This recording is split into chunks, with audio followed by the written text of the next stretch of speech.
and welcome to everyone. The Transportation Committee reviews items of interest regarding all modes of transportation in the city of Oshkosh, including motor, transit, bike, and pedestrian. Can you turn on your mic? Might help. It says it's on. Okay. Turn it on. That works. You can't hear. It's not a microphone. It's not a microphone. It's not from here. amplified in This the is room. for the television. Okay. So you couldn't hear me? No. Maybe if you have hard of hearing. Well, I'll speak louder. Okay. Thank you. So, we are an advisory committee, and our favorable recommendations today will go before the Oshkosh Common Council as needed. The council can accept or reject any recommendation from this committee. If you don't agree with our decision, you can discuss the item with any council member.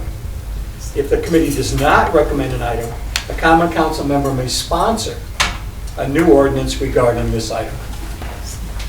All ordinance items require 2 readings before the common council. The first reading will take place on Tuesday, November 26th at 6 p.m. And you'll be allowed to comment on the item at that time, though the council will take no action. On Tuesday, December 9th at 6 p.m., the item will have a second reading, at which time the council will take action. You again will be allowed to speak.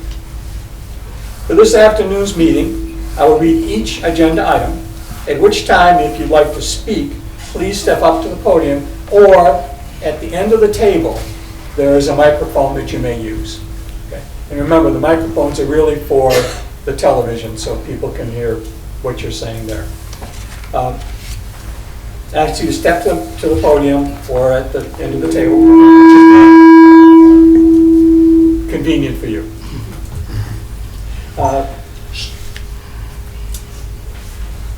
When you do, please give your name and address. I know you've already signed in, so that should be taken care of, but just so that people watching can hear your name and know who you are. I do ask that you keep your comments pertinent to the agenda item.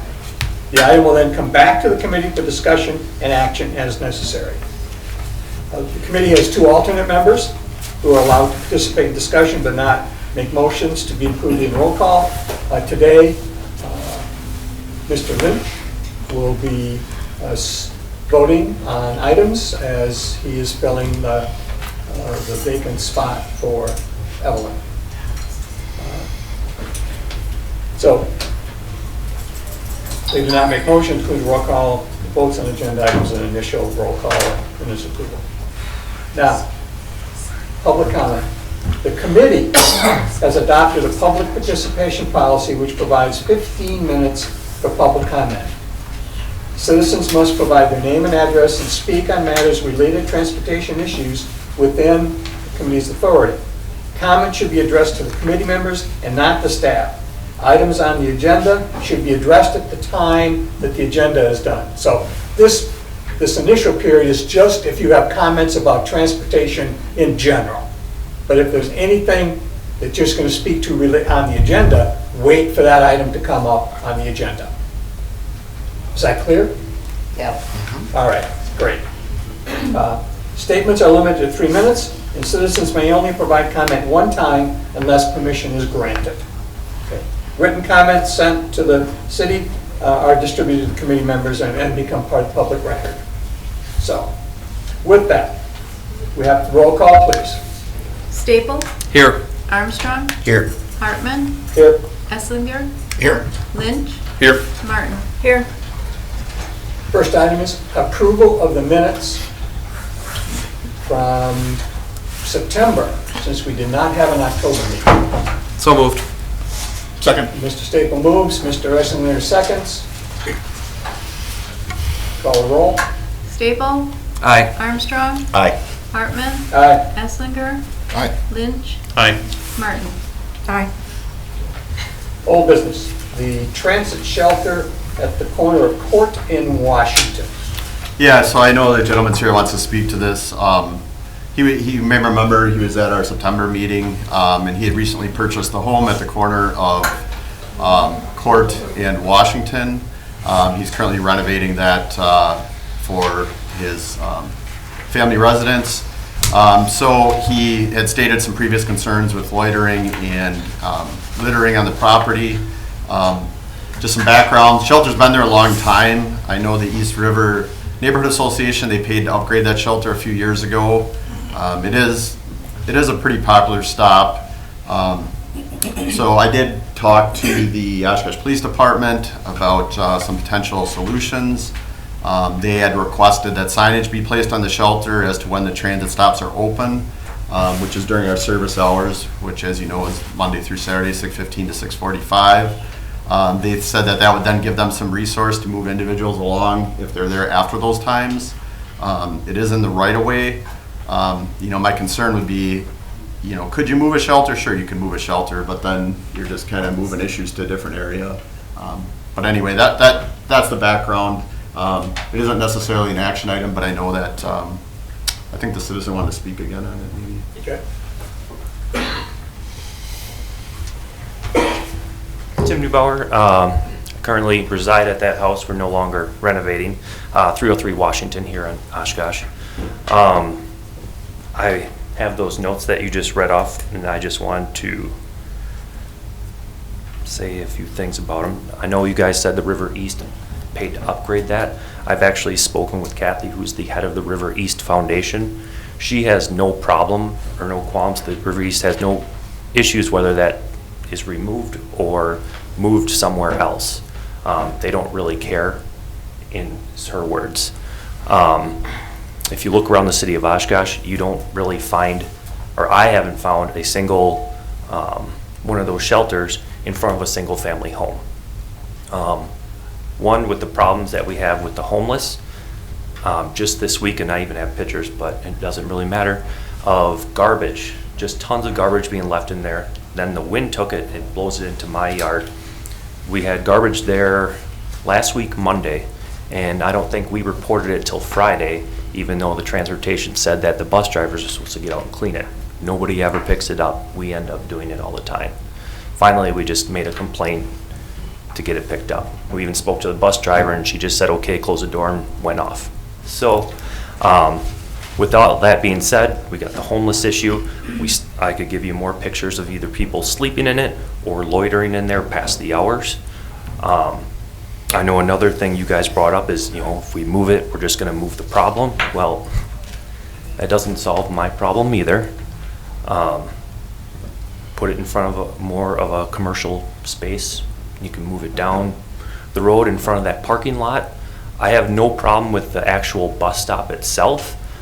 Let's just take out the spot where everybody loiters. I also have pictures from this past month of people, they don't actually sit inside that shelter. They actually sit on my lawn and sit on my step. I have pictures of 4 guys that take that bus every day, and they sit on my lawn. It's not a huge deal, but it's just one more thing. I'm sure you guys wouldn't like anybody sitting in your lawn or one of these parked in front of your home. So I just ask that we remove the shelter, so it takes that away, but leave the bus stop. I have no problems with the bus stop for the people that actually use it properly. So thank you for considering. The people, you said they sit on your step waiting for the bus? Are they Yes. homeless, or is it just bus No, drivers? these are actually bus people. Okay, all right, so that's an issue that could be dealt with, that could be dealt with elsewhere. Well, the thing is, though, too, is what I'm saying is you don't really have many people that use that shelter for its purpose. Not to mention, like I said, I haven't seen a single shelter in front of anybody else's home. They're in front of duplexes, multifamily units, or commercial spaces. Now that this home has been converted back to a residential, single family, I'd just like to be allotted the same courtesy. It's aesthetically not very pleasing either. The signs that you guys put on there, people still, you have a no loitering, you have no littering, I believe, on there too. It still happens. The sign's not gonna deter it, I understand. the last 10 days, I've gone by there 3 times every day. And I've not seen a homeless person there in any of the times I've gone by. What time But do you- I don't go at night. Yes, sir. I don't go at night, but at night, there's a solution to that, because I believe the city police department is looking for additional people to deal with the homeless situation. So if they're there at night, and the bus isn't running at night, I believe they can do something about that. Well, that bus ordinance that you can't use those after hours has always been there, whether it was a sign or there or not. And the police I've spoken with multiple times said it's public space, I can't do anything about it. We've contacted them multiple times, it's been the same answer. Easy solution, let's put it somewhere else. I mean, you don't really need a shelter there, especially in front of a single-family home. I guess, would anybody here vote to have one in front of their house? No, but you bought the house when it was there already. Correct. So it's not a matter of. I know, you put and it that's. there later. I know, and that's why I'm here now, is there's nothing wrong with asking for it to be changed, regardless of how long it's been there. It's been a problem, so I'm just hoping that we can have a solution. Like I said, I have no problem with people using it as a bus stop, but that shelter's just been problems. I've owned this property for 3 years, and the stuff we've dealt with from it has just been a lot. Okay. Thank Which, you. which direction does the bus route go there? Does it So turn heads- left and then go down? Heads down Court Street towards Washington and then takes a right. So I mean, literally, you could move, there's a parking lot a block over that the Howard owns that could easily go in that area. And are most of the users, I mean, if this is a guess, but would most of the users be people that live there, people that are going to the Y, people, do you have a feel for that? I see a lot of people coming from the Y. A lot of people that come from the homeless shelter in the morning go there. It's really not used as much as you guys think, but the times it is used, it's just been a problem. Okay.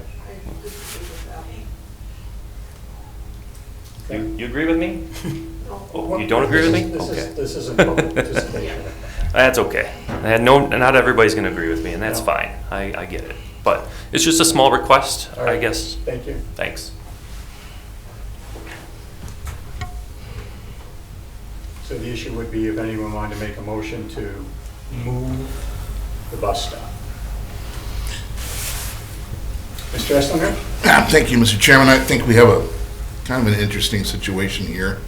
The gentleman asked, would I want that? No, I would not. It is true that he purchased the home knowing that was there, but, you know, in looking at this, I think the fix, I mean, he's not asking for any significant funding or anything along that line. I think the fix is potentially moving it merely, a couple hundred feet down the road, which, I don't know, Mr. Collins, is there any issues with moving that down the road a little bit? I don't know. I'd have to look at whatever the proposed location is, because we'd have to look at the right of way, make sure that it's, obviously, that it's wide enough. And then obviously, you know, wherever you move it to, there's gonna be a potential issue with whoever owns that other property. But again, I mean, this is in front of a residential house, and if it's, you know, if this is moved down a couple, 300 feet, or whatever that measurement is, I think it really kind of solves the issue the gentleman's talking about, and so, I would like, if it's okay with this group, to have the transportation director look a little further into it, as far as the right-of-ways, and I would be inclined to just pick it up and move it. And again, I mean, there's really no money involved in that. We solve a problem for a resident, the people still get to use it as it's designed, just a little further, so that's my proposal, I guess. I'm confused. What, no money involved? Pick it up and move it, yeah. Yeah, that costs money, doesn't it? I'm talking about significant funds. Oh, okay.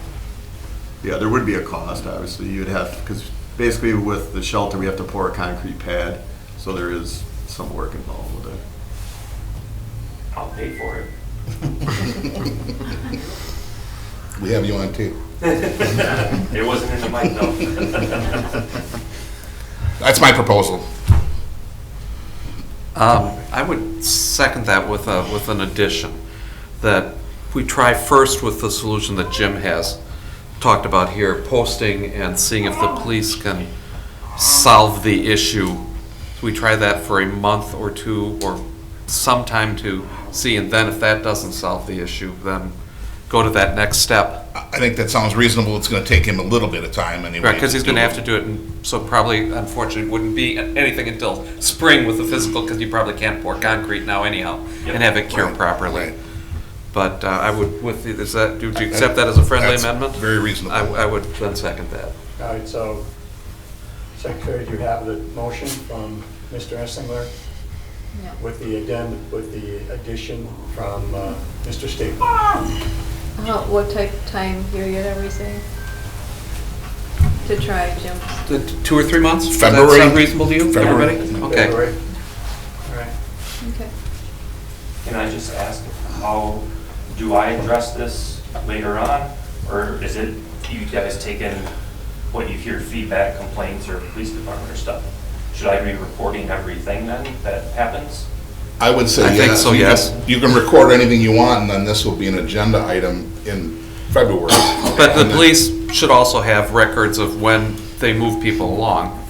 Okay, so police records and then just photo documents of loitering or trash, people hanging out on the lawn, stuff like that.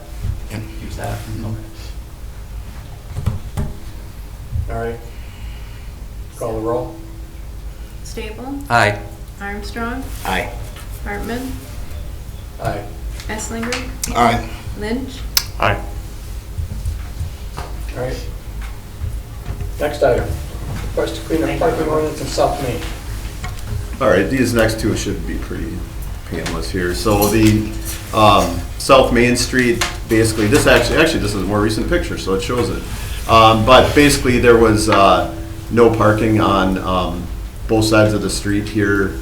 All we're doing is, now that this sawdust district's going in, you can see that there's a couple cutout areas that were added to the east side of the street. So all this is doing is removing the no parking on those two sections and allowing parking. So it's kind of an administrative thing.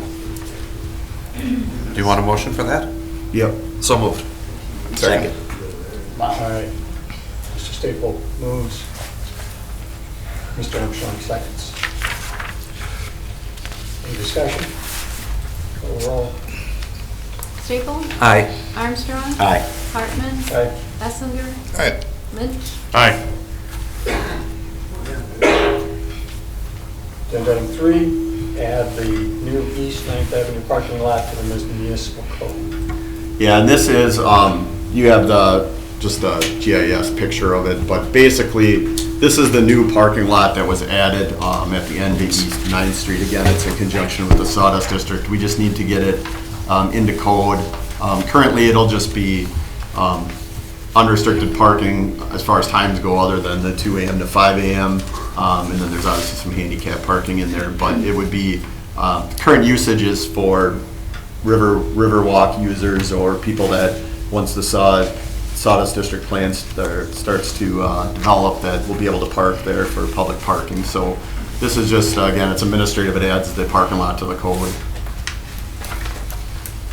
So moved. Mr. Staple moves. Do we have a second? Second. Mr. Esslinger seconds.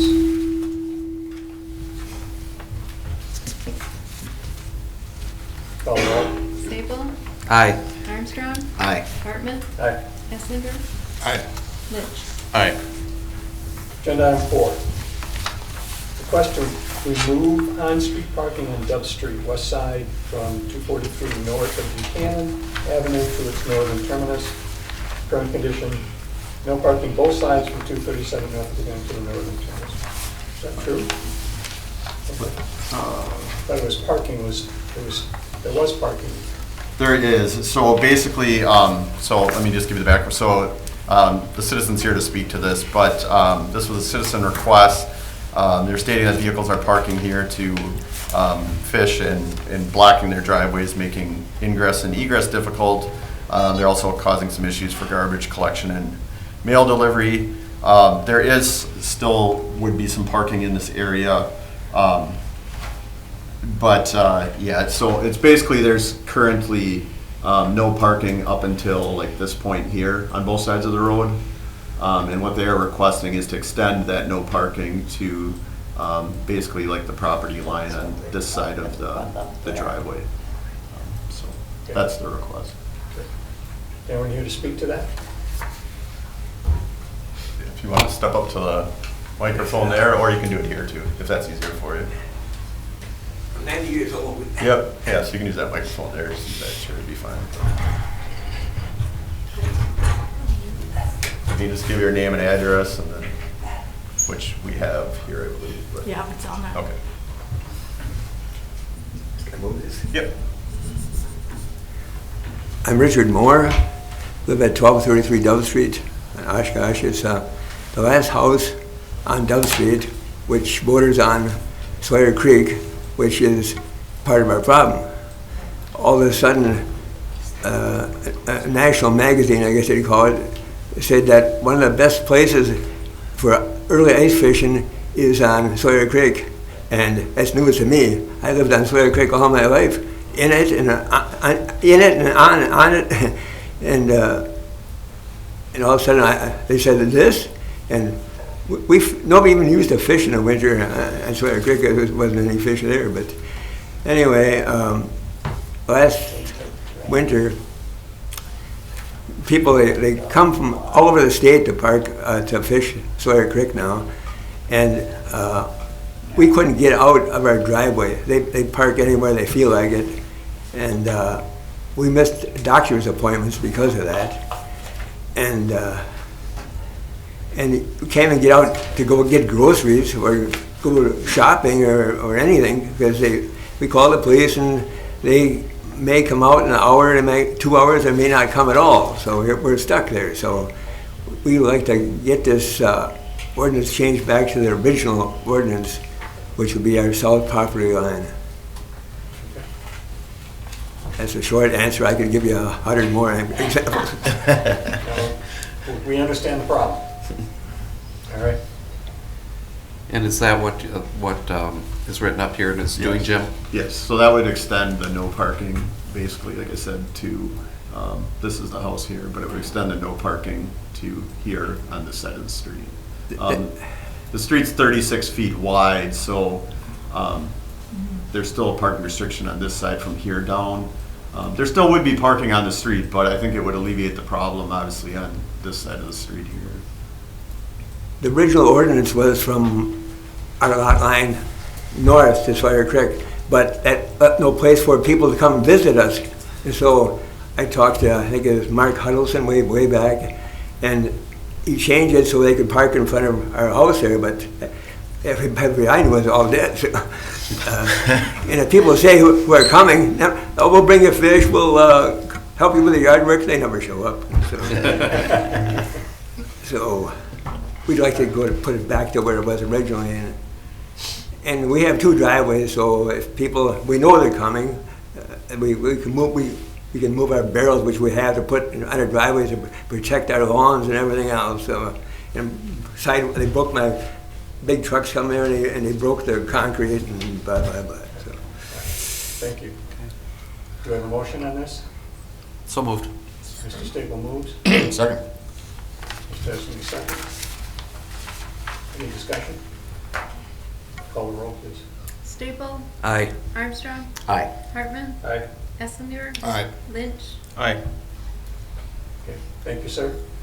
Thank you very much. Thanks for your consideration. Thank you, Jim. Item number 5.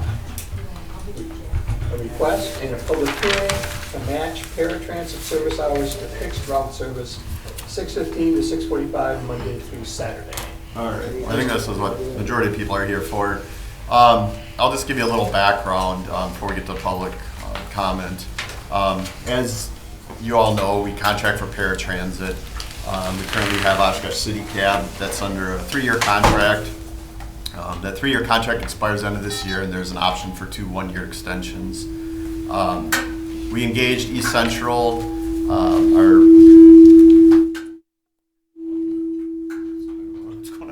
our MPO to study our service and some ways that we might be able to improve it.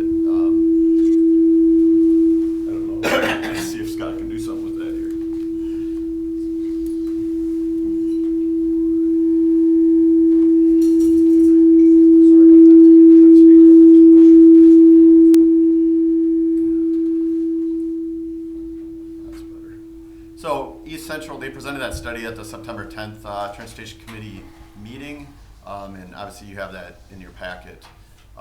One of the ways they identified to potentially make the service more attractive to vendors and improve service was to match paratransit hours to fixed route. You know, this has been noted for many years that it's hard to sustain 24/7 service. They discovered that, you know, we are the only city in the state that offers that, and that it is a detriment to contractors bidding on the service. Last time we had 2 bids. One of them bid about $500,000 higher than the other because of that. They had done some of the service before and they lost money on it and said that, you know, it was going to cost about $500,000 more if we wanted them to continue. You know, another concern is if we ever had to take that in-house, it would be very difficult and costly to do that. So, long story short, the study indicated that is a barrier to attracting vendors and recruiting and retaining drivers. As you know, our fixed route hours are 6:15 to 6:45, Monday through Saturday, and federally that's what we're required to provide for both for a paratransit, is to match the fixed route, and that's what almost everybody does. You know, there's a little bit of an equity issue as well, because currently, you know, we don't offer 24/7 transit issue. We think that if we could do something like this, we'd attract more vendors, and the service would probably improve, as well as the quality of drivers and service. There's a lot of other things that we would like to do and offer to improve the service that we believe this would help. I think, Steve, if you want to kind of jump in with some of your statistics and notes. That this is Steve Tomasek, our operations manager. He manages our paratransit program, so he has a little more direct knowledge of what's going on as far as the service goes. Yeah, we understand this is not an easy thing to propose, and ultimately, you know, as a department, as a city, we want everything that you guys want. A transit system with expanded service hours and territory, we don't take this lightly. It's not a fun and glamorous stance to take. Ultimately, we're federally mandated to provide paratransit services to match the fixed route service. As Jim mentioned, we're the only municipality in Wisconsin that offers 24/7 paratransit service. Other agencies like Valley Transit and Fox City is cutting back service. Simply put, our vision is to provide quality customer service to all of our riders, particularly the riders that use the paratransit system. They deserve honest and on-time service in the upper 90% range. Our riders deserve to ride in peace without the threat of retaliation or intimidation. Our riders deserve to have pickup calls answered timely and to have messages returned timely. Our riders should have faith when a vehicle shows up, they'll have a ride and not turned away or charged full fare.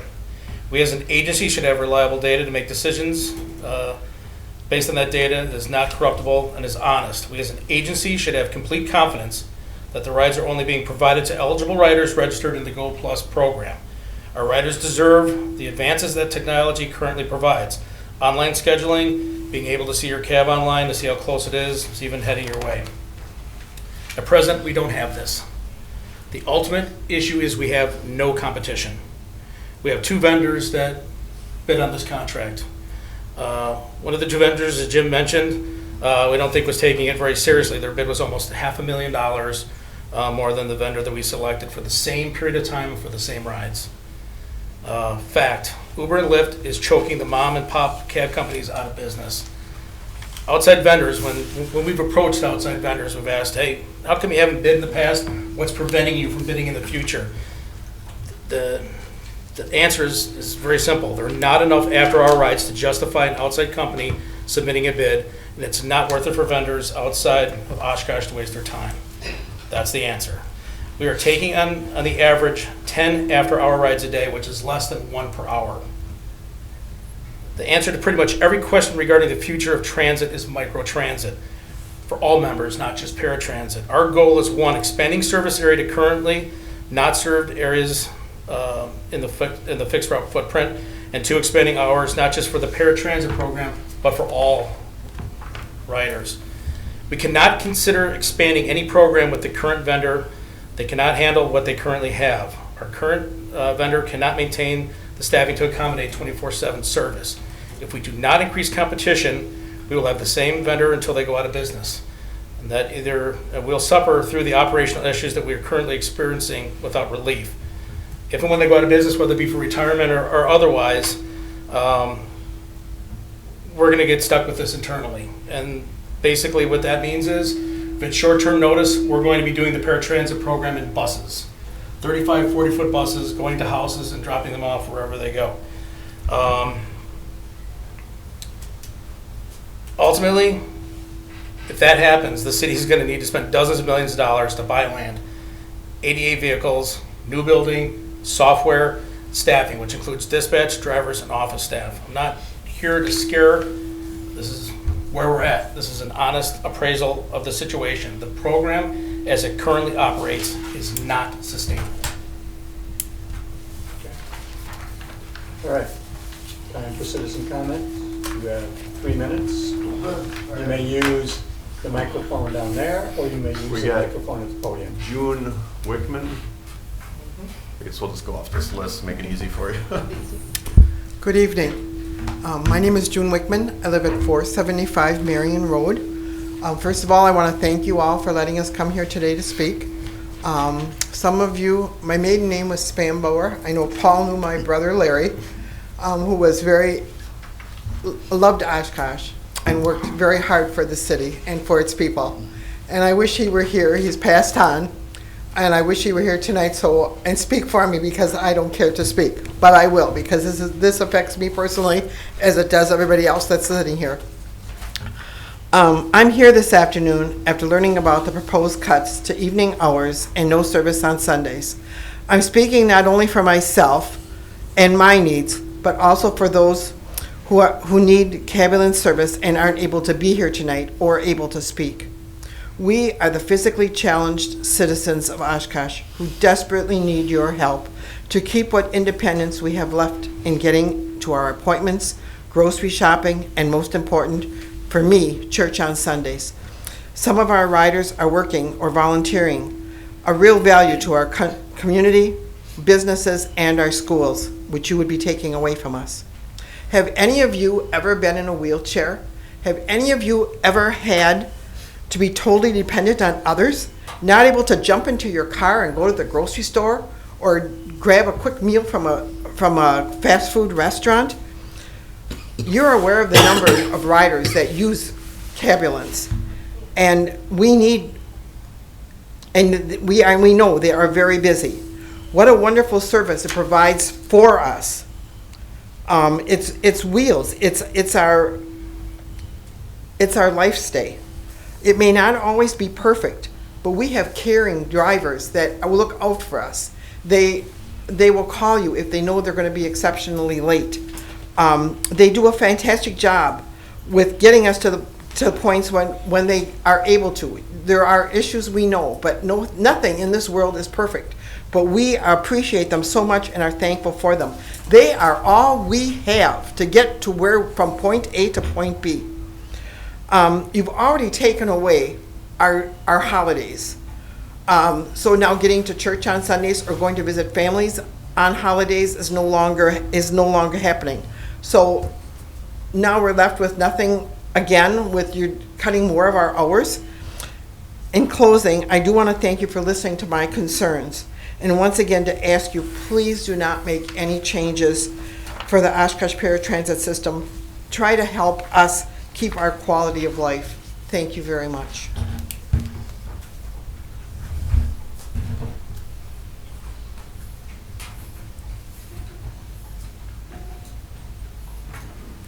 All right, we have Deb Atkinson. I can't get her on the chair. Here, I'll get that.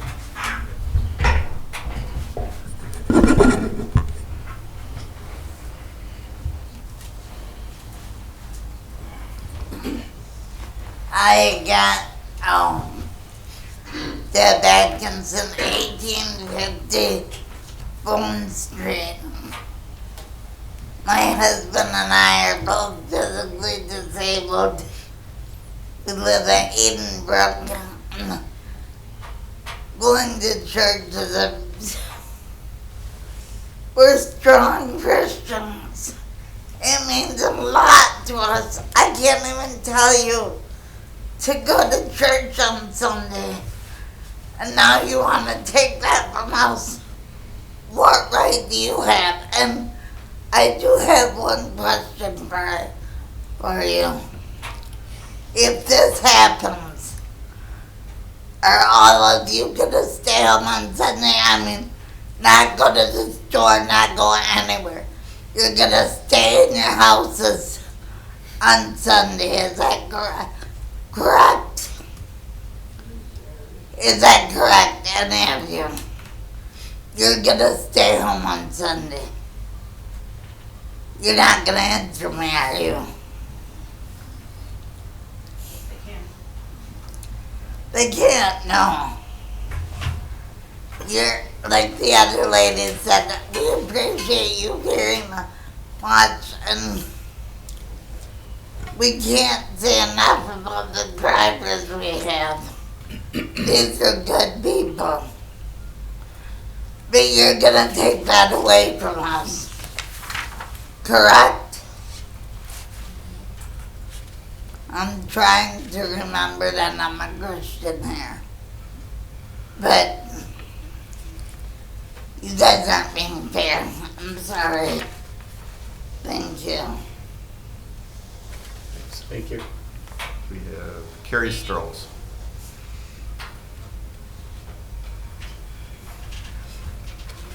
No, I'm okay.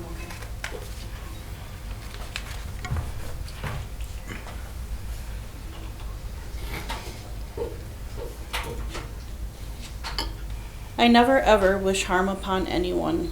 However, I do wish each of you could experience just 10 minutes of the heartache and frustration I have felt since hearing the recommended reduced hours for paratransit through Cabulance. I did read the 16-page study several times, and it is obvious that usually what the city, it comes down to is money. I also read how they compared it to other cities around, and I don't understand why can't Oshkosh stand out as a city who cares more about people who use wheelchairs than that of Fond du Lac, who seem to have the worst paratransit I've ever seen. I am 42 years old. I am an active member of this Oshkosh community. I do a lot of volunteering. I also still enjoy hanging out with friends, whether eating out or painting pottery. I am also involved with my church, not only on Sundays.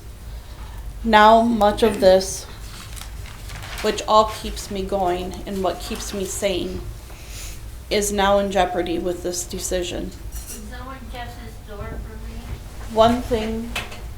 One thing I'm fairly certain of is that you do not understand how important my faith is to me, and I know other riders as well. Sunday mornings are very busy with the one driver. He is going back to back to back times picking up people for their church services. Faith and being in community with others who share our beliefs is vital for keeping hope, having support, and keeping good mental health. It seems inhumane to me for our right to go to church to be taken away from us. It seems we are being compared apples to apples to who ride the bus or take a cab, but we just aren't. We can't just transfer into any vehicle like bus cab riders can. Their legs work. Also, there are alternatives for them other than city cab, such as Dial-A-Ride or Uber, but those are cars, not paratransit.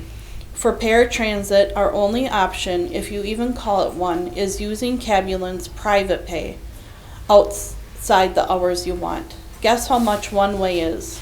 $50. Yeah. It would cost $100 to get anywhere. It's 200. We can't, none of us can afford it, and if you think about just going to church, sorry, I'm shaking like crazy, that'd be $400 a month. I enjoyed the part of the study that stated how this will not affect many riders. Well, I guess that if my life doesn't matter and the other riders who go to church and other things, then I guess you are right, because that is the message being received, that we don't matter. Thank you for listening. Please consider what I think is better is Monday through Saturday, 6:15 to 9 p.m. and on Sunday, 6 to 2. Thank you. Thank you. Margie Hanson.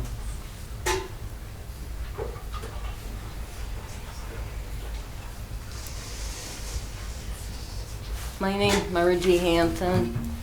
I have a daughter that's in the nursing home at Parkview, and I use the ambulance to go out to see her. And sometimes I stay till 8 o'clock at night, and I don't really get that much time to see her. And my family wants to have her start coming home. She just got a wheelchair, and they want to bring her home for Christmas Eve for a couple of hours because that's all that she can go out for. And I just think it's wrong that if you take away the hours from the ambulance that we use, especially going out on Sundays. I go out there on Sundays to visit her too, and I don't really have $100 to pay to go out there to see her. And my family works. I'm not working. I'm in this chair, and it's awful hard for me to get a job. I've been trying to get a job, and I just don't think that it's right. The ambulance have been doing a really good job, and they're really just wonderful. They get us to where we're supposed to be on time, and they pick us up on time and bring us back home, and they're really safety, and they're reliable. I just don't want to see it go that route with where you guys are saying that they should stop running when the buses do. I think it's wrong, because how else are we supposed to get around? And that's all I have to say. I just hope you don't take the ambulance away from us, and hope you don't have us pay that money for the ambulance on Sundays, because a lot of us don't really have that kind of money. We really don't. And it's really hard on us. And like I said, finally I love spending time with my daughter, so thank you. Can I just point out one thing? Any one of you, if you got hit by somebody on their cell phone who's driving with their cell phone, talking on it, trying to drive, you would be in our situation. Okay. All right. Mary Kay. Yeah, let's let the folks make their comments.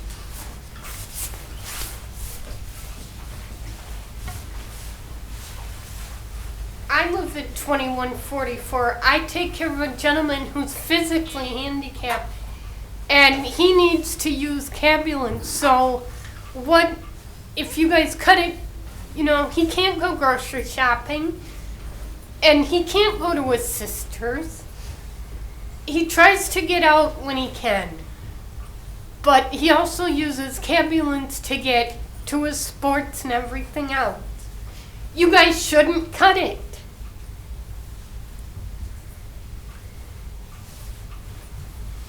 Okay, thank you.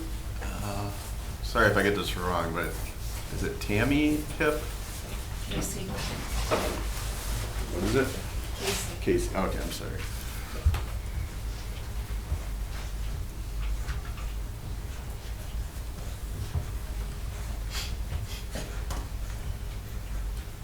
Good evening, and thank you for the opportunity to address you folks. I'm one of the few that currently can get around today. There's other days I'm on the walker and have been in a wheelchair, and I know how difficult it can be. There's a lot of times, if you look at even the evening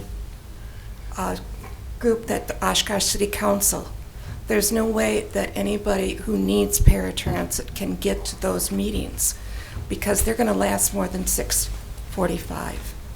The same thing, there's a lot of opportunities for getting some outside activities, being a member of a club, that opportunity to go to those becomes very expensive. And the problem that runs into it is the fact that when you're restricted and you're disabled, and depending on how early you got disabled, you don't have the funds to pay the additional costs for getting around.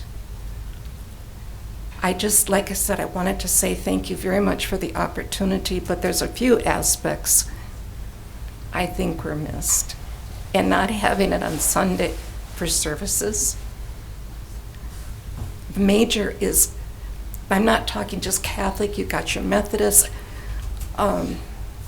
Lutherans, most of them only have services on Sunday.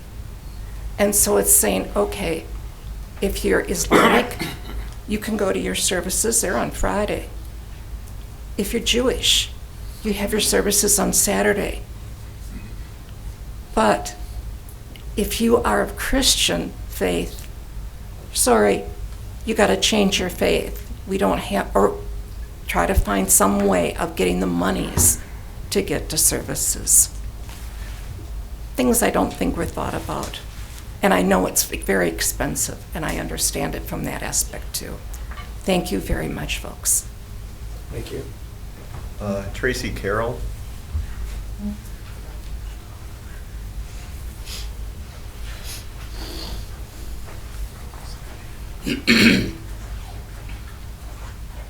I live at 475 Marion Road, and I want to thank you for allowing me to speak.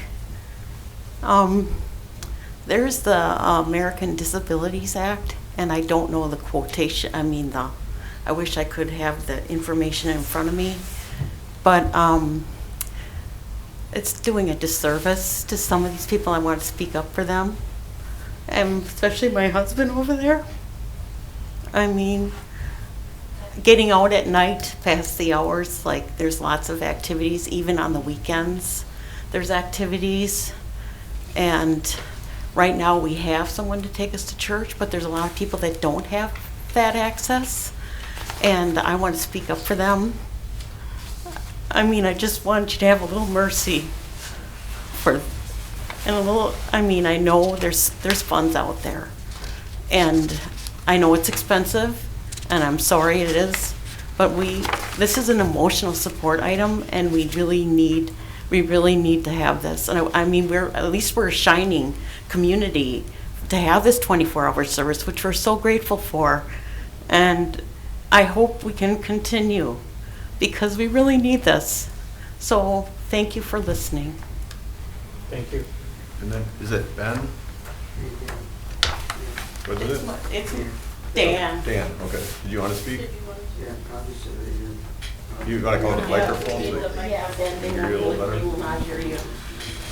I'll push you up there.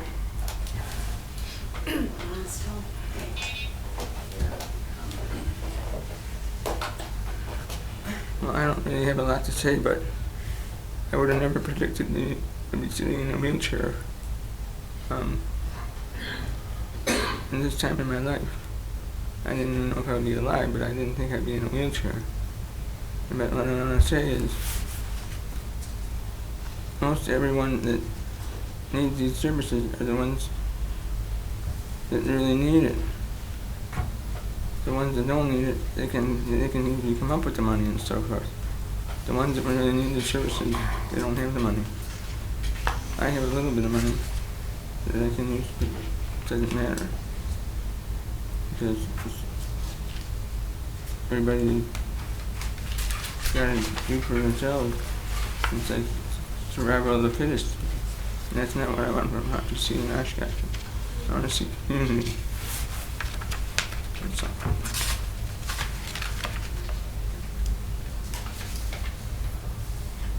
Thanks.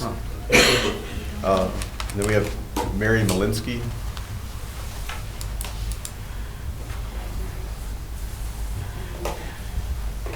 It's Miss Richard.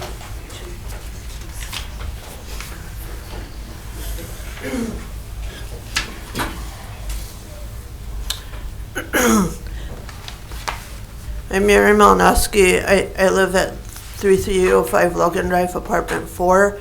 I'm not real happy that you guys cut a half an hour away from people out by us, or out by me, but that's beyond the point. I obviously can see that I'm more able than some of the speakers before me. I do not have very good eyesight. Wearing glasses doesn't really help my eyesight a whole lot. That's why I don't always wear my glasses. But I feel very isolated where I live.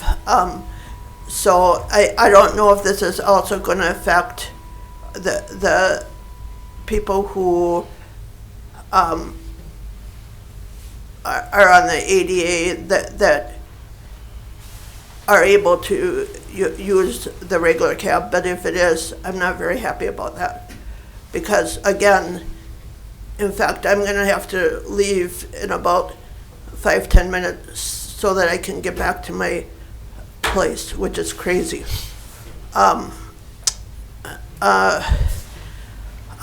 Is this gonna affect people, the disabled, that are able to use the regular cab also?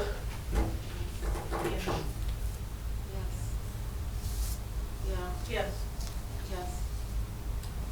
Why can't any of the city people answer They my won't.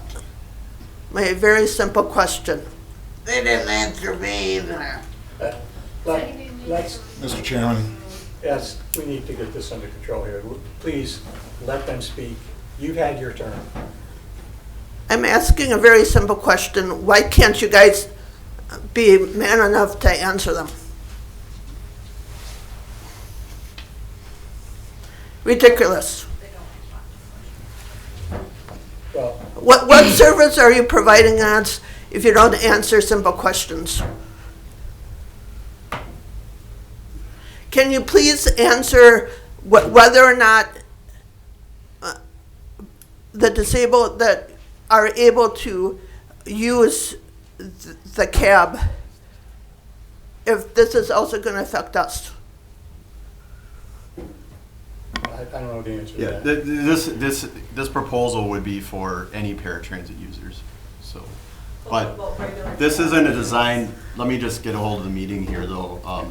So this isn't designed to be a Q&A. What happens is the citizens, you provide your comment and then it'll come Yes. back to the committee for discussion. And You're right. the committee at that time, will be happy to answer the questions. But we want to make sure everybody gets a chance to be heard first. So you've had 3 minutes.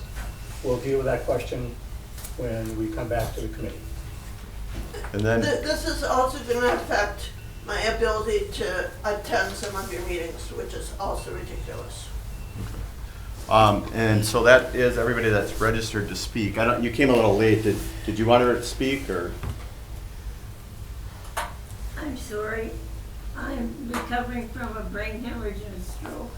And what you said was just too fast. Are you wanting to speak? But I don't understand what you said, so talk loud and slow. Do you want to talk? Do you want to talk? Yeah. Oh, is that what you said? Yeah. You need to come here. You need to come. Come here.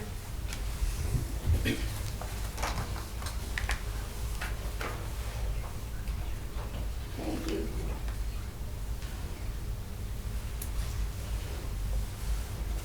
Yeah, right here. My name is Sandy. I've been in this wheelchair for 30 years, and I will have to be in it for the rest of my life. The highlight of my life is going to church every Sunday. I haven't missed a Sunday for 3 years. If I don't show up on Sundays, the congregation will think I'm dead. Does that mean that the only option I have is to pay $50 to church and $50 back? Or quit my church? How long am I going to be able to use my agency tickets at their regular operating hours?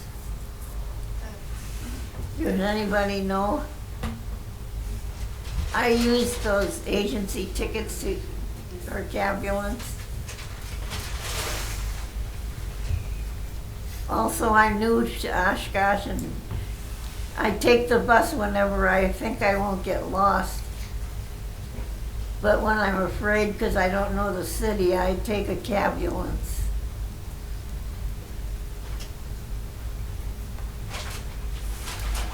I really will get depressed and feel horrible if I can't go to church on Sundays. It's the highlight of my life, pretty much. My church family is so important to me.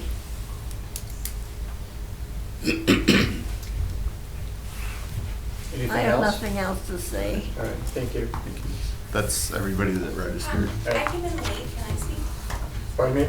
I came in late, but can I speak? I didn't sign it. Yes, please, but. Yeah, if you could just give us your Give us your name and address when you get up here. And your address. I don't drive somebody.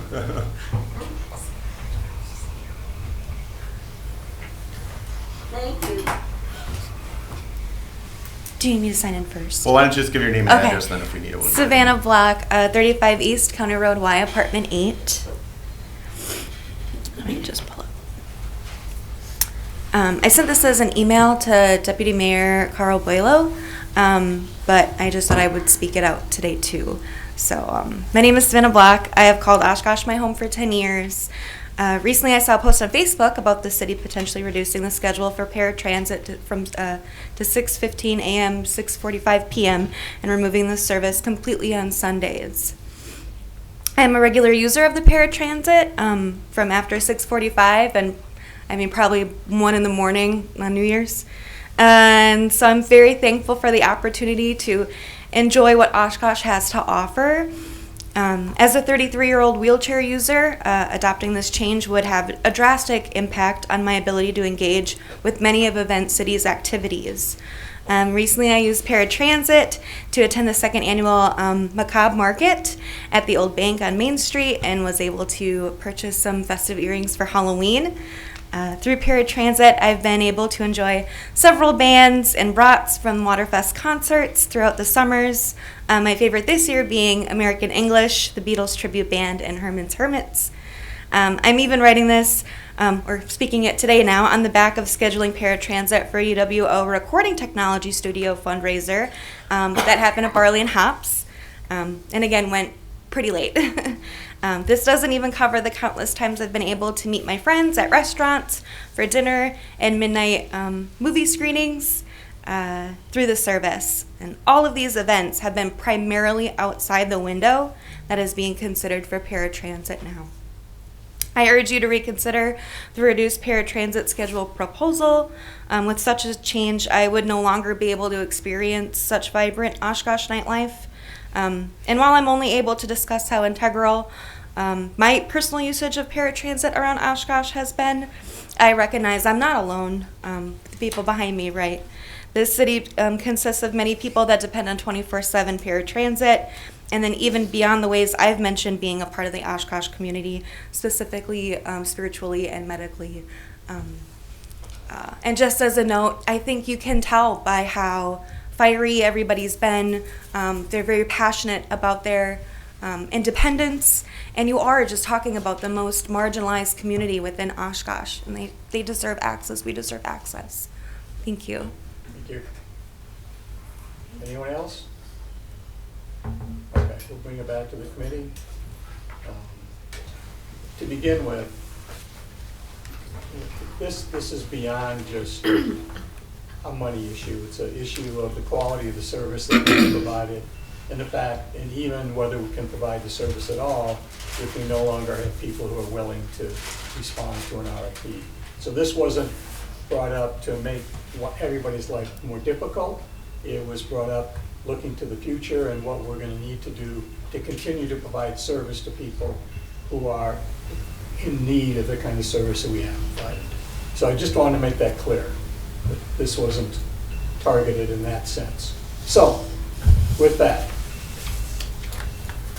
discussion?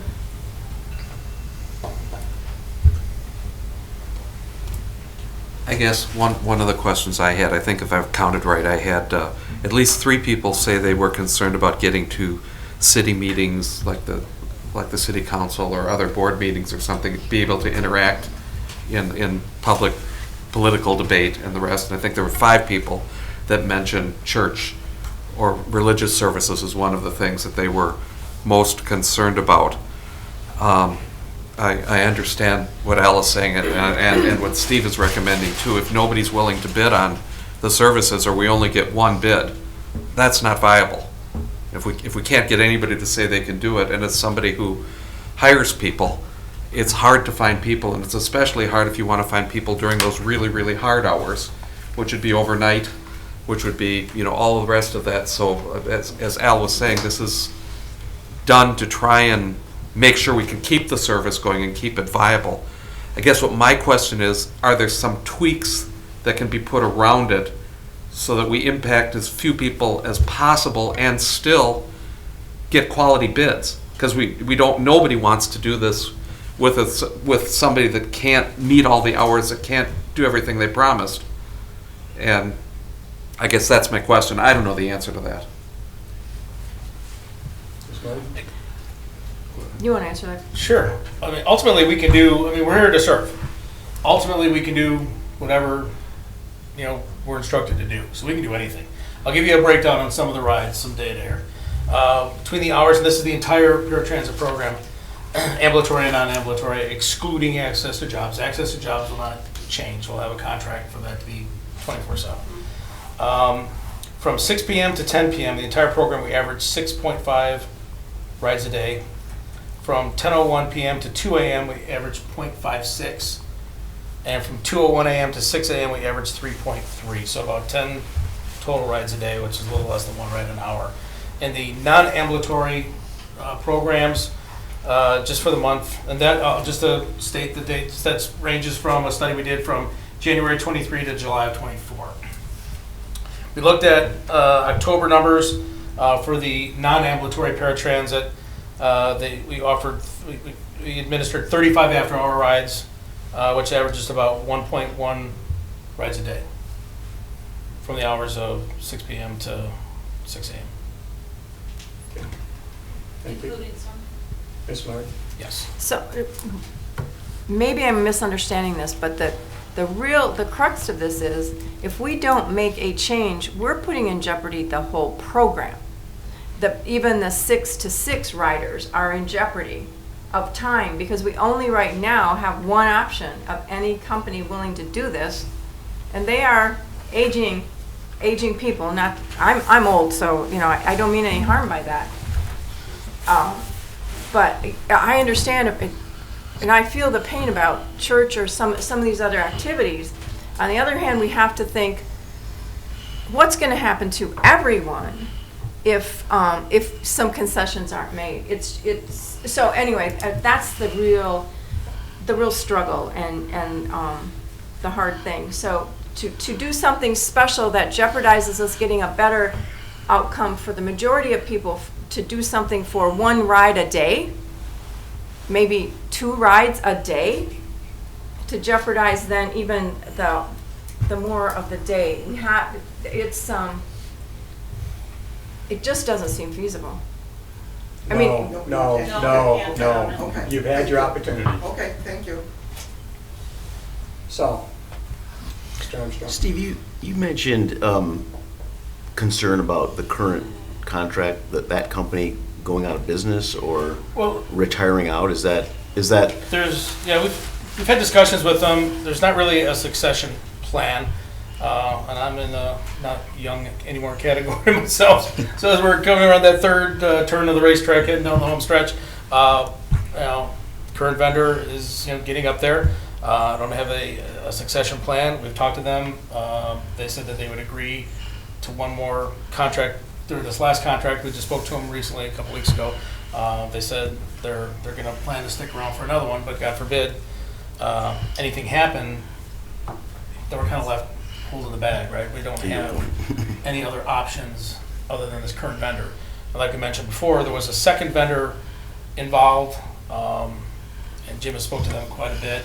Asked them specifically, hey, why they didn't bid this last time, I don't believe. Well, they did, but confusing bids here. But clearly, there's not enough to keep a person on staff. You need a dispatcher, and we've done it. We've worked with City Cab a lot. We're taking a lot of steps to make things easier, which we don't have time to all go in here. But part of this discussion is really about customer service, and we've had people singing the praises, but I'll be very honest with you, and that's how I roll. A good portion of the members singing praises today were also very critical.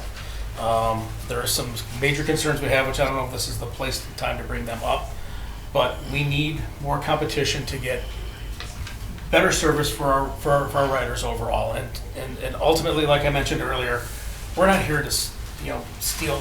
We need to take a step back to take a step forward. We will never progress beyond what we have right now if we continue things the way they are. And God forbid something happens to the current vendors, then like I mentioned, it sounds like I'm being theatrical. I'm not. You look at Sheboygan, they're running their paratransit program in buses. So by the time it would take us to get cabs or get somebody else in here, it's going to be Months. It could be months. And if we end up taking this in-house without a planning, process in place, it's going to be bad.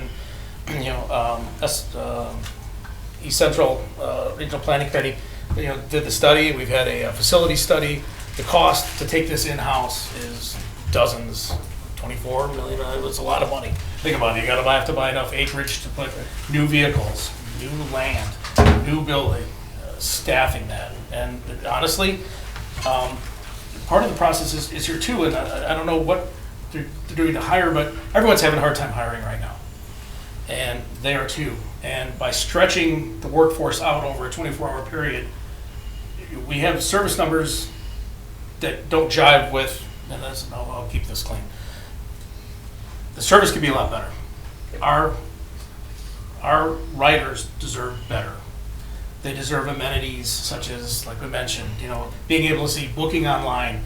The amount of calls that we take at the office regarding just being able to answer phones timely, getting back, riders getting stranded, taking a call in the dispatch office, arriving on scene and then saying, I'm sorry, don't qualify for the program. These things should be done in the office.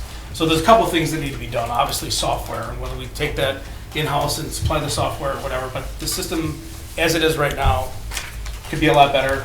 We could keep it the same it is right now, but we're exposing ourselves and we're providing a product that could be a lot better. Okay. Now, part of the issue is this 7 to 24 service.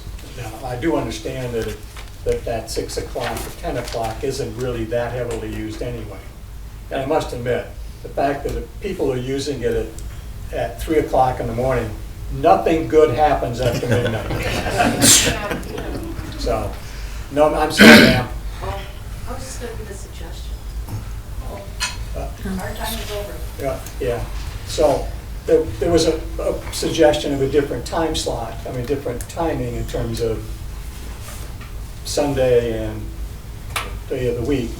Do we know if that would impact vendors? Okay. Yeah, the longer we extend that period, obviously, the less attractive we become to pay. Sure. And we're not a large community, and it is a great thing to have.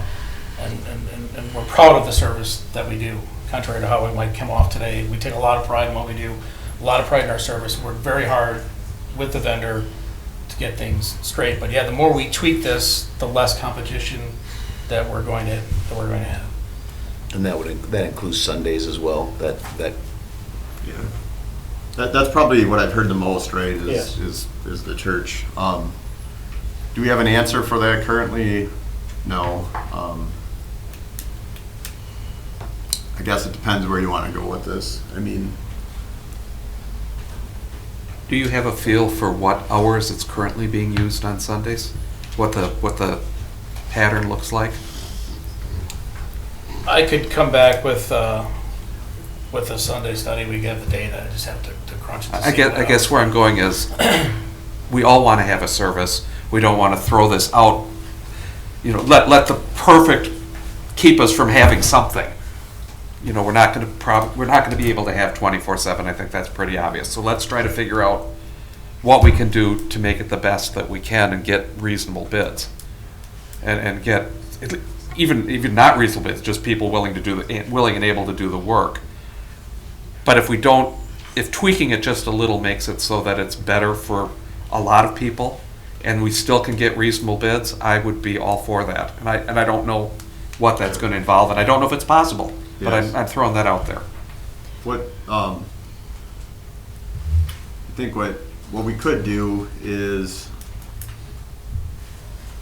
we could table this and look into that a little bit further, because I think that's the biggest concern was Sundays. We are going to talk to the ADRC, which is the county's Aging Disability Resource Center, at their meeting in December. So maybe we could brainstorm a little bit with the county about what their thoughts are on it. That's a possibility. I do think that, I don't think 24/7's viable. I agree, No. and I think that committee seems like agrees with that. Could we tweak it and do something in between? Possibly. My concern is that then I think we would need to you know, like we mentioned, we'd like to do microtransit, right? So what microtransit is it's basically like cab service for hours that the fixed route doesn't run and or areas that the fixed route doesn't cover. That's done in a cab. We're a little concerned if our current vendor could handle that or not. However, I think that if we offered that to paratransit, we might want to also offer that to transit riders, because obviously we don't want to discriminate one way or another. If you know, whether you're disabled or not and you want to go to church, then if we say that's a valid argument, then we should offer that to everybody. So that's something I guess we'd have to think through as well. So I guess it's up to the committee. I think we think the best case scenario is to match it to fixed route, because we think that'll improve our service and also encourage other vendors. However, you know, after hearing everything we did tonight, if the committee feels like we should investigate this a little further and see if there's an option that would maybe solve some of those concerns, we could do that as well. Is there time between when you have to make the decision to do that? Yeah, we could make time. So currently our contract is up at the end of this year. However, we have 2 optional 1-year extensions. The current vendor has, as Steve said, has told us that they're willing to continue. So, you know, we have time. And realistically, even if we approved it today, would you be able to get RFPs out and get that done before the first of the year anyway? No, That'd be spring. no, we were the way we were doing. No matter what we do, we would continue with Cabulance for the foreseeable future, or for the city cab, until whatever point in time we're comfortable putting out RFP. So they have stated they're willing to continue through at least, you know, the next year. So no, we have a little bit of time if you want us to look into that a little further. Do we have a release clause of that contract? Do we have an out? Yes. So it doesn't have to go the whole year? Okay. One thing to add while we're all talking about this, if we look at the rides between 6 and 10 p.m., like I said, we average 6.5. The vast majority of those, and here's something to consider that maybe the community needs to think about, is lowering the access to jobs, because the majority of these rides are people who work part-time. We have a 30-hour threshold in the Access to Jobs program. If we lowered that threshold to include part-time employees, that would alleviate a lot of the pressure off this and be covered in the Access to Job program and away from the rest of the paratransit program. But it's just a matter of who funds that extra. Right. Just some understanding. So you're saying you have to work a minimum of 30 hours to use the Access to Jobs? Yeah, there's an income threshold and then an hours threshold. Okay. But a lot of these people that are using this service, between 6 and 10 are part-time employees. Might be, we have some that go to work at Panera Bread. We have some Right. that are house, that are janitors that go there, work part-time, and they'll take a ride to a place that they're at. So that's the main chunk of those rides between that hour span. And the other window is usually medical or early dialysis appointments, just to be upfront with everybody of what we're dealing with. Yeah, if that's an option, that would probably be a really good thing to investigate, because why wouldn't you want to encourage people to have a job if they want to have a job, and try to make it as possible as they can? Is that overseen by the city council, that access to jobs, or where does that fall, who does that fall under? We'll find out. Funding through our regular 5007 funds. County contributes some, local fund. We have United Way United funds Way part of gives that. us a grant, covers that part But of to it. change the parameters, that's who we have to know. Who do we ask to get those parameters changed? We'd start here. Okay. I highly recommend that. All right. I guess, yes. But that's a whole different topic. Yeah, all right, here. Data on how many people actually use it on Sunday. And explore with the county options for Sunday as well. And then, I know you've got the data for the 6 to 10 and other times, but I think we're all in agreement. We're not doing 7/24.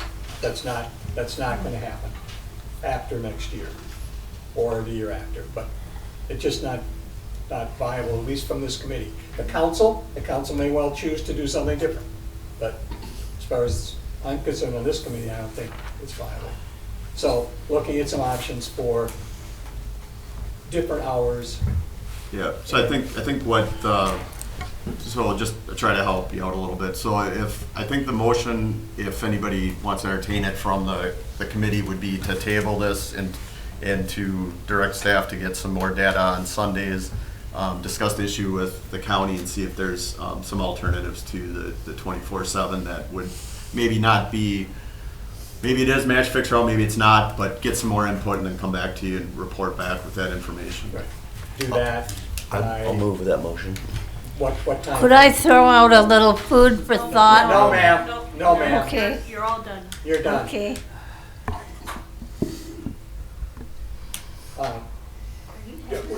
Yeah, I know you're gonna move that, but do we? I do we put a thought you were time- done. I'm sorry. Time frame on that. I don't know that we need to January? put a hard and fast time. It's probably gonna take, we're probably looking at February, March, I would say. All right, It's all probably right, gonna so- take a couple months. Okay, all right, so let's say March 1st.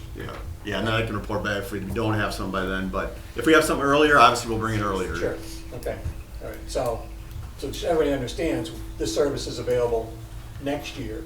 Right. Yeah, So- nothing's gonna change, so as of right now, everything stays the same, and then we will work with the ADRC. We used to have another group we worked with called Options for Independent Living. We can reach out to them as well, and obviously, we will try to get some input from some of the affected communities and see if they have some suggestions. I know Ms. Strauss, maybe we'll get a hold of her. I know she had some options, so we'll see. Okay, Mr. Armstrong made the motion, do we have a second? Second. Second from Mr. Lynch. Any other discussion on this item? Call the roll, please. Staple? Aye. Armstrong? Aye. Hartman? Aye. Essinger? Aye. Lynch? Aye. All right. Well, thank you for everybody's input. Yeah. You're welcome to stay, or you're Or welcome you to can leave. whatever you'd like to do. We've got a couple more things to deal with here. We really appreciate it.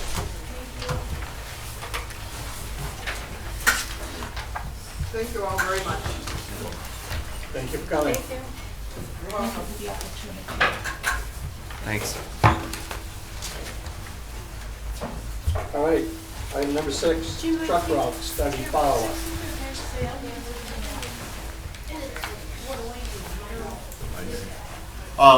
So I don't know, is anybody here to speak to the truck route study?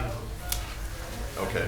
If not, as you remember, we had this presentation a couple months ago to remove North Main Street between Algoma Boulevard and Irving Avenue as a designated truck route and add South Park between Ohio and Main Street.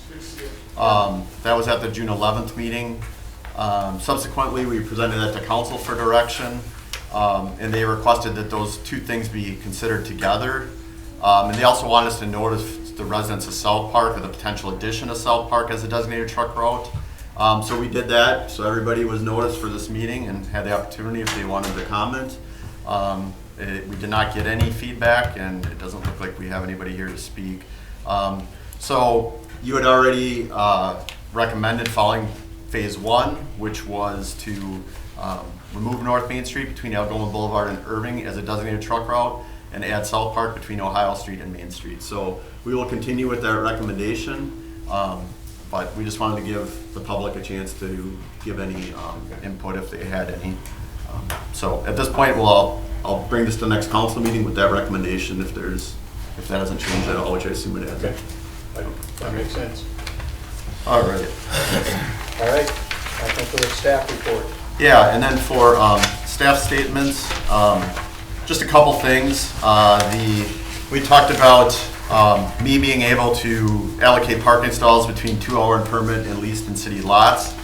I talked to the city attorney about that, and she had concerns with that because she said in order for the ordinance to be effectively enforced, they need to go through a formal adoption, ordinance adoption process. Therefore, she said it needs to go through council. But she said in order to expedite the requests, so if there's just a simple change going from 2-hour to permit or vice versa, she said I can just take that to council and not take it to the committee. And then just like we talked about, I can just report to you once a year something as that happens. I don't think that's going to happen real often. I know one council member is still interested in that. However, that's where we're currently at. And like you see, if I have anything major, I'll obviously bring it to the committee. If I have one stall being changed, I don't think it's worth the committee's time, and then I'll just take it to council.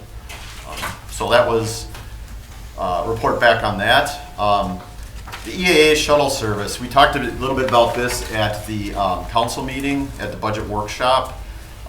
We are planning to discontinue the shuttles from UWO to EAA during the fly-in, and there's a number of reasons for that.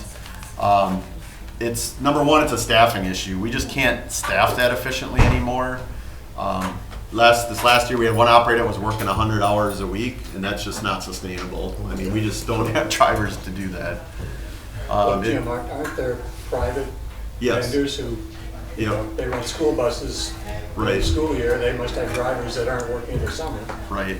So it's a safety issue, and it's having an impact on regular service because then we're short operators for regular service. We're concerned with the safety for everyone. And it is something that UWO is also planning on closing Gruenhagen as a lodging option, which is where the majority of these rides originated. So they're going to have a reduction, obviously, in the number of riders as well, which we've seen over the last couple of years. As EAA attendance has increased, our ridership has actually decreased. So their attendees have found alternatives, whether it be lodging or other ride options. So this last year, I think we figured like $7,000, and for that, we just don't have the staffing to do that. And we believe there are other providers that would probably fill in. We do plan on working with UWO, and I've talked with Amy from the Oshkosh Visitor and Convention Bureau and kind of informed her that this was coming, and she's willing to work with them as well to find some alternatives. I think that probably they'd have two options for if you were staying at UWO, they could probably contract with whoever that would be, a Cobison or whoever that bus company is.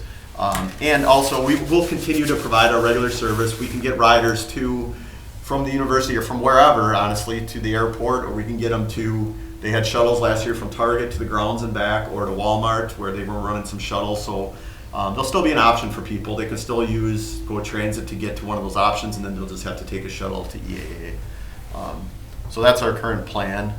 And you'll contact the EAA and let them know that too, just so they're not giving out bad information. Yep. So we're going to talk with Amy's kind of the liaison for both, the EAA as well as the university to try to keep them informed. So it seemed like council was supportive, and it seems like the committee is. So I'll proceed with that.